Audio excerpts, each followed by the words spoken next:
Hello, my name is Pat Bohse, and I will be the host today show Welcome to SCAN. Our guest today is Joan Wells. She's an RN and MPA transition coordinator for Monmouth Health Transition Program for the comprehensive care of frail elderly patients with dementia. Welcome. Thank you. It's a pleasure to be here. I'm really happy that you're here for lots of reasons. One is that Monmouth and Monmouth Medical have been a sponsor of SCAN for many years, and we just are so pleased to have the affiliation and have all of your expertise available to us. So we're going to talk about a wonderful program, and we're going to start from the beginning because I did have the opportunity to go visit this special emergency room, and it's called GEM. And it is a gem. Thank you. So tell us what GEM means and just kind of give the audience a walkthrough or understanding of what gets done there before we get into the issue of transition care. Okay. It's called the Geriatric Emergency Medicine Program. That's where the GEM comes from. And we've actually taken 6 rooms in the emergency department and converted them to be individual rooms that are private, that are quieter, that have curtains that close, that have beds that go up and down and do all kinds of good things. There's actually voice that's in the bed so that the patients don't have to hold that little thing up to their ear, which is so uncomfortable for our elderly patients. And the lighting is a little different, and it's not in the middle of that emergency department environment where we all know it's kind of popping, everything's happening, and so it's quieter and more controlled, and certainly better for this population. And how long has GEM been operating? Started on November 1st of 2011. Okay. And started really just 40 hours a week, and is now open 24 hours a day. So we have a team that works there. We have an advanced practice nurse and a geriatric pharmacist who are part of that team. Our emergency physicians are really wonderfully trained to deal with our older population, and also we've had lots of education for the nurses there. And that's where our transition and care program starts. Okay. Patients come in through the emergency department and they're asked 10 different items. There's a checklist that we have, and then they are eligible to come into the geriatric emergency medicine program. Things like, are you over the age of 65? Are you on more than 3 medicines? Are you over the age of 80? That's probably getting you a quick right in there. Lots of do you have more than 1 medical condition? Things like that. And then they get into the GEM, and we see then what their needs are. And those who are the frail elderly with dementia are eligible then for this transition and care program. So in the world of healthcare, we know that it's changing rapidly and regularly. Yes. So I am pleased to hear that this program has been around for a period of time. Yes. And again, I did see the facility, and I'm sure that when people come back, if they have to, unfortunately, they probably request to go in there. Yes, they do. Yes, they do. And it all depends. In emergency department's an emergency department, depending upon how many patients we have at any period of time. So. Yeah. But it's been nicely received by the community. That's great. So now someone's in the emergency room, and now they've gotten their diagnosis. Yes. They're either admitted and or other plans are made for them. So kind of walk us through what that looks like. The transition and care program is really focused on those transitions that patients make. So coming to the emergency department is a transition because you went from home or wherever you were to get there. And then if you're going to be admitted, there's another transition. The places that you go in the hospital, and then when you're discharged. And the transition program really looks at our frail elderly with dementia across all of those, which are pretty confusing for those of us who are not frail or elderly or demented. So for the family, the caregiver, the decision maker, we include them in what needs to be done for those patients. So our advanced practice nurse actually does an evidence-based assessment of the patients. So what does that mean? Well, that means that we use tools. We look at their activities of daily living. We look at their what we call a slums scale, which is something that we ask questions to see if there's dementia that's indicated there. We do something called get up and go, which is can you get up and then can you go and then can you get back? We measure that very quickly to look at each of those pieces, frail, elderly, and demented. Then when you are eligible for that, we put you into this transition and care program. So before we get into the nuts and bolts of transition care, it was a pilot project. So tell us how it got started, whose brainstorm it was. Okay. It's a grant from the Robert Wood Johnson Foundation to the Barnabas Health System. Okay. I think it really was the brainstorm of Dr. Alan Tunkel, who's our chairman of the Department of Medicine, Okay. Dr. Jessica Israel, and Dr. Priya Angie, who are our geriatricians. And they had an idea of how they could see us improving the care across transitions. Looking at Monmouth's population, they thought the vulnerable population for there, the best one we could reach out to, was the frail elderly with dementia. P.S. It's a really hard population to actually implement all these things for. So we started on November 1st actually shaking it out, how are we going to do it, how are we going to put all those evidence-based things in effect. And then on January 1st we started. Within our first year we actually enrolled over 500 patients, Wow. 530. Wow. And today we're up to about 575. Wow. So there are a lot of frail elderly with dementia who are out there. Yeah, and then again, in so many cases, we don't know about them or we don't see Yes. them unless something happens. Yes. And they don't get diagnosed and they don't get the help that they needed. So, Right. you know, I'm kind of new to the Monmouth County scene as far as aging, and it's obvious that there's just so much that we need to do and can do. There is. And there hopefully is. together we'll do that. And we've put together a multidisciplinary team because the needs are really across the spectrum. So tell me, again, for our viewers, they might not understand your language as far as multidiscipline team. Right. Who's on that team? The team, I chair the team, which is a major privilege, I have to tell you. I really feel as though working with this geriatric team has been a privilege for me. Around the table we have the geriatricians, the advanced practice nurse, a geriatric pharmacist who is actually certified in geriatric pharmacy. Also we have the visiting nurse association, so we have VNAHG who's Sure. there. We have Care One in King James, who was part of the original granting process as well. We have Health South. We have several different, the hospice program is also represented there.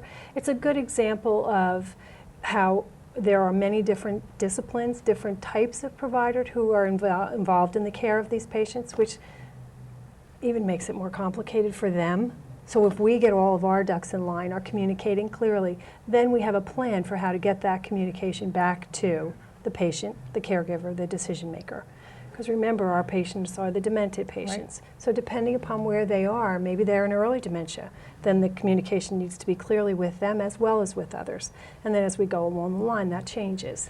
And if you didn't have this team, that would mean that the family would have to deal with all of these disciplines individually. Yes. And goodness, being a caregiver for my mom and dad when they were here, that became really complicated. Yes, yes. And this was really built on a heart failure team that was put into effect quite successfully at Monmouth prior to this. So what we've found is that finding the right vulnerable populations and then building a team around them is really quite effective.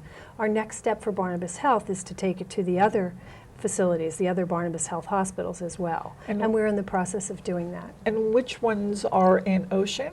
In Ocean County, we have Community Medical Center, and we have Kimball Medical Center. Great. And we're definitely bringing the programs there, identifying what are the right populations in those areas. It may not be exactly the same, can be a little bit different. Okay. And actually up in northern New Jersey, we've identified heart failure with renal disease as a really important population that needs some coordination around this. Some. Yes, A lot. lots of it, exactly. Lots. We need to make it clearer, and the patients need to understand at each of the transitions as well as their providers, because they leave the walls of the hospital, and now the providers that are out in our community need to understand what has happened, and also, very importantly, from my point of view, is one of our focuses is setting goals that are the patient, the caregiver, the decision maker's goals. We as healthcare providers are really good at setting goals for you. Yeah. We're going to tell you what your goal is. And right? how to do it and when to do it. Yes, and that may not be your goal. You know, a lot of our patients, their goal is to go to their daughter's wedding, their granddaughter's wedding, their grandson's bar mitzvah. That's the most important thing for them. And so when we're setting our goals, we are now really focusing on that to make sure, and then to have that travel with our patients as they move from provider to provider, and they move outside the walls of the hospital. And if that becomes the focal point, they're probably much more engaged in trying to get better or stay healthy so that they can attend those events. Right, right. Or these are chronic conditions that we're talking about oftentimes, and so to help the caregiver, the decision maker, to help the patient to get to that next piece as well is really, really important in the work that we're doing. So now we're going to get into the transition program. Okay. So we know that it was a grant initially, and the grant's coming due, I believe. Yes. And so therefore, you need to find some new resources to continue that and grow it. And I'm Yes. sure with the evidence-based piece that you have and the success stories that you can provide, that might be very helpful in Yes. finding someone else to continue to support this kind of project. Yes, and what we've really found is that, what I'm really excited about, is that our board has a strategic planning process, and transitions in care has become an important part of that strategic planning process. And rather than being within the walls of the hospital, we actually took that outside the walls, so that in our strategic plan we incorporated those people who I just talked about around the table, like Health South and VNA HTA and others who are important to going across the transitions of care. So it was really an exciting time for us. Great. So tell us a little more in regards to the transition piece. Okay. So now I'm getting ready to leave the hospital. Right. So the team jumps in here. Yes. Okay. Yes. Our advanced practice nurse does a telephone call at 24 to 72 hours after discharge. And what does the conversation sound like? We actually have a set of questions that we ask at each one of our telephone calls so that we can go back and look at what our answers were for across the whole population. And she asks about, do you have an appointment to see your doctor within 14 days? Do you understand your medicines?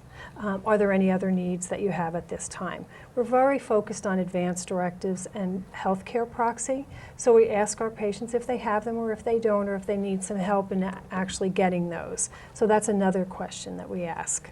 And if the answer is no, I don't have that, but I Yes. want one, who would you refer them to, or who would do that? We have lots of resources that are out there in the community, and one of the things that we find is that because there are lots, a lot of times the patient, the caregiver, the decision maker is a little overwhelmed. Just Which a one little. do I call? Which number, who's the one who's going to help me with this or that? So we help to guide them.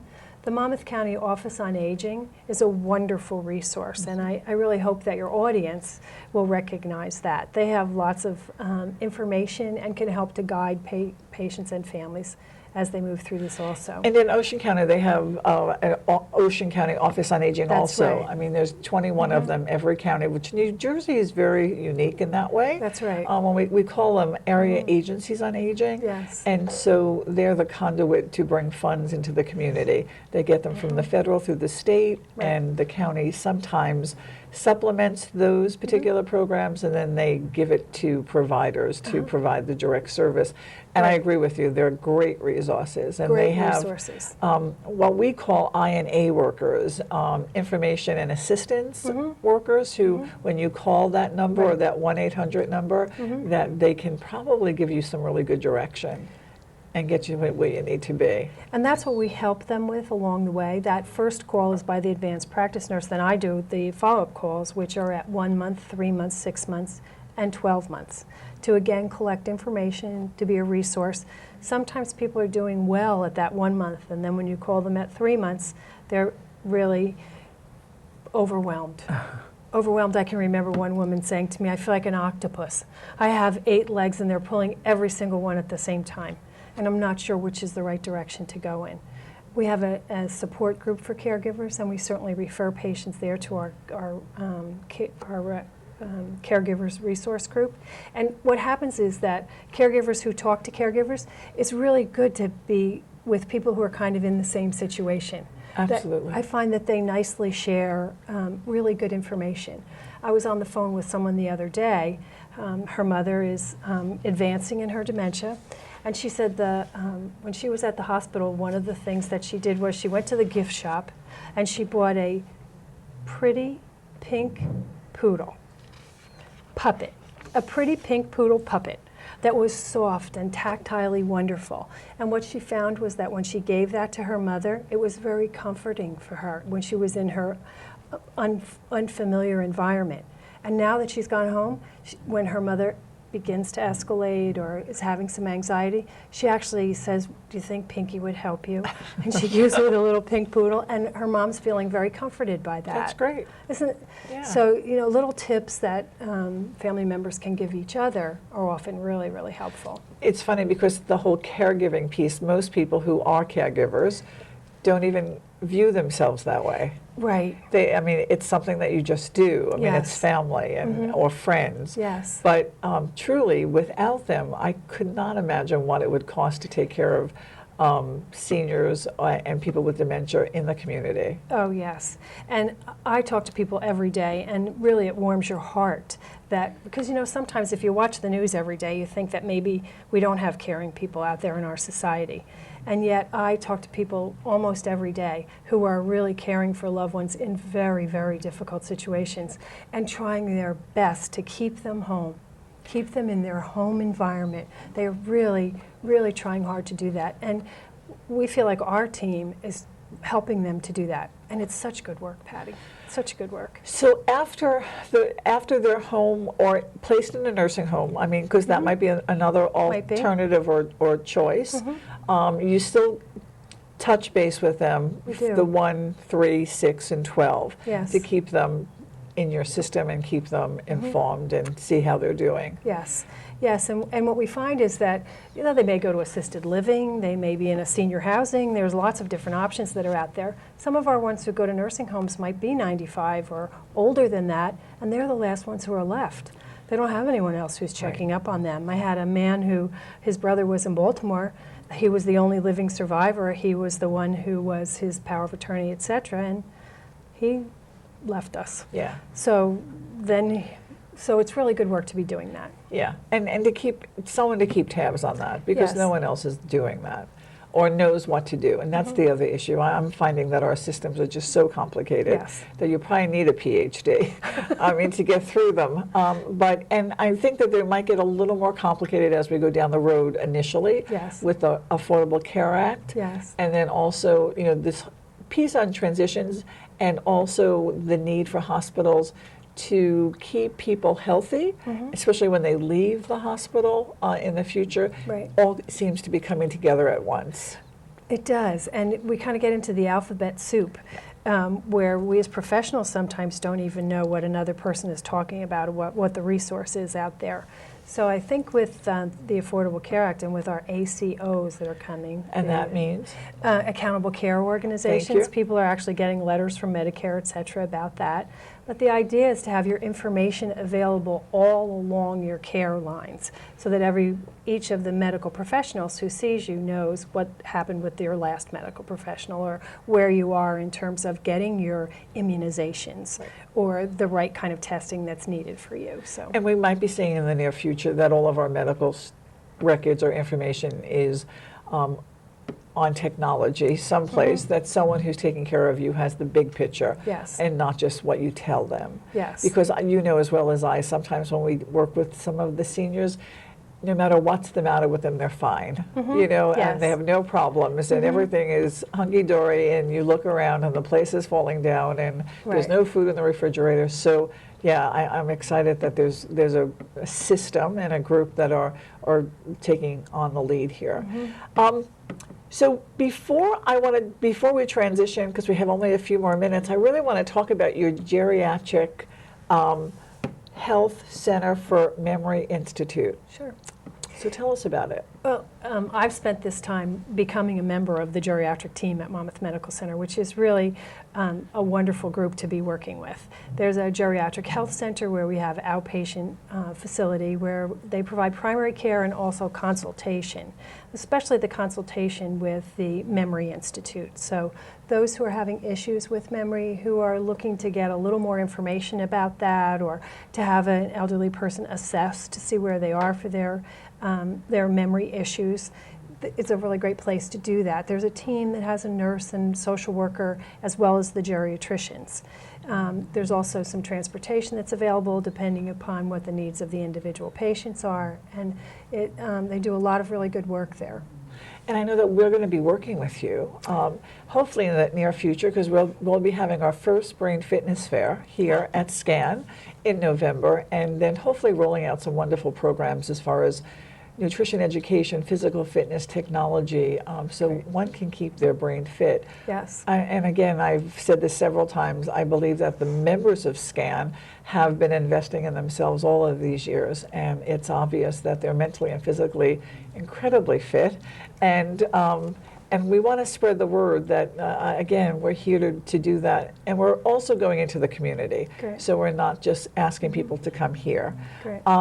So any closing remarks that you would like to share with us? I think education is a really important part of what we've been doing, and we haven't really touched on that too much, but we have actually done a couple of seminars that were very nicely received, so we're doing more of those for the professional group. The next step that we'll probably be taking or looking towards is the caregivers as well. So in coordination with you and SCAN, that could be a good thing that we're moving forward for. Education is really important.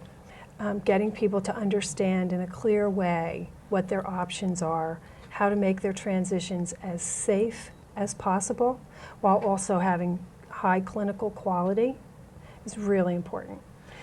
So some of we have about 1 minute. As far as education, what are the top 2 things that we should be providing information on or educating people about? Top 2 things. Top 2. Okay, I think our professional community needs to know more about the actual dementia patients and how to handle them and how to make their environment an important place that's part of their care. And also the caregivers as well, making sure that we have a good focus on caregivers so that they can not only understand what the options are out there for them, but to take care of themselves.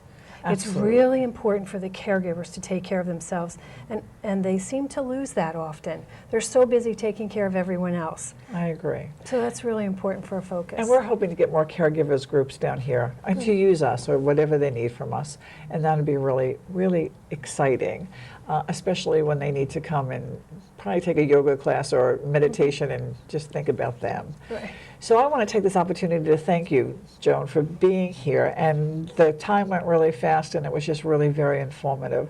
And we'll be right back. In 1977, an 8-year-old boy picked up the game of golf from his father. The odds of that same boy then making it to the US and European pro golf tours, 1 in 7 million. The odds of the Big Easy winning the US Open twice, 1 in 1.2 billion. The odds of him having a child diagnosed with autism? 1 in 88. Ernie Els encourages you to learn the signs of autism. Welcome back. My name is Pat Bohse, and I have the pleasure of introducing Andrea Tarr, who is the program director of SCAN and has been with SCAN for many years and brings to us incredible experience. And I'm so pleased that she is part of the team. So welcome. Thanks, Pat. We have a lot of stuff going on here at SCAN, Yes, especially we do. this year, which is our 25th anniversary. I've been looking over the history of SCAN, so it's just amazing that it went so quickly. And we have been fortunate enough to be in the Monmouth Mall for all of these years. But we have some really new and exciting things happening, so maybe you can share that with us. Well, first of all, I want to remind everyone that our campus of courses that takes place at Boscov's department store in the community room, that will be held from September 16th to October 11th. Last season, when we did it in the winter, we had about 620 people that passed through the doors, and it was really amazing. And I love those classes because they're all over the board, so to speak. They're a little bit of everything. Something for everyone. And it really gives people an opportunity to get a short class, whether it's an hour or an hour and a half, of a topic that they might be interested in or taking more classes in the future. So it's one of my favorites. It's one of my favorites too, it really is. And judging by the attendance, people really love it. And again, this fall, I think people can look forward to some of the old favorites returning because people love digital photography and eBay. You know, we'll have fun things, we'll have educational things, we'll have things still regarding the recovery from Superstorm Sandy. So there will be more, you know, more for just something for everyone. Great. And I'm sure we'll again have record attendance. Great. But the other thing that's coming up in the fall, of course, is our fall semester. Our SCAN fall semester. And that's going to run September 16th through December 13th. That's 13 weeks. And once again, you know, we're listening. We're listening. And our computer classes, that was really one of the biggest changes that we've made in a long time. Instead of doing a 13-week semester, we are doing 13 weeks of rotating classes, so it's like one and done. And we've got about 8 or 9 different modules that we would have normally done in the 13 semesters, and you can take whatever you want, whether it's about printing, about email, about the internet, and it's so reasonably priced, you can take it over again if you want to. Yeah, and our numbers are soaring, so I'm excited about that. It's really made a big difference. And you should tell us about our new program. We have a few minutes left. Yes, take control of your health. Now, we are going to have several of those coming up in the fall. I have one in Middletown, I have one in Tinton Falls, I have another one in Neptune City, and all of the dates, of course, are going to be on our website for people to check out. Our new website. Our new and improved website, which I love. Take Control of Your Health is really, it's a complimentary program. It's 6 weeks long. It's peer-led, so it's not medical, but it is an evidence-based program developed by Stanford University. And it really is a way for people with any kind of chronic condition or even a caretaker to learn some strategies, you know, a lot of self-help. And it's a very interactive program. It's totally interactive, really. And the facilitators are just kind of up there guiding people, but, you know, getting better night's sleep, nutrition, exercise. So it's turning into an excellent program. So I want to share a new program that we just instituted this week, and it's called Seniors Helping Seniors. Yes. I recently learned that in order to adopt a homebound senior for a breakfast program, it only costs $250, and that senior can eat all year. For the whole year. So SCAN has decided to take on the challenge to raise some money so that we can adopt some seniors for SCAN. And so we've come up with these piggy banks, who they have been donated to us by Investors Bank.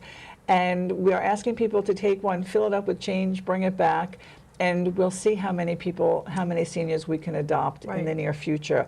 I did share with the board, and they're embracing the concept, and they've promised to pledge at least one adoptee. Very good. And so I'm excited about that. So we will be rolling this out for the next couple of weeks. So if the public wants to help us too, they can absolutely come and donate to Seniors Helping Seniors in regards to a breakfast program. It's a great program. And the last thing is that it's our 25th anniversary. Yes. And we are having our luncheon on October 15th at Seabrook, and we hope that everyone can join us. 25th annual. So I want to thank you for all you do here, and we will keep it going. Good. Thanks, Pat. Thank you, and thank you for viewing, and we will see you soon.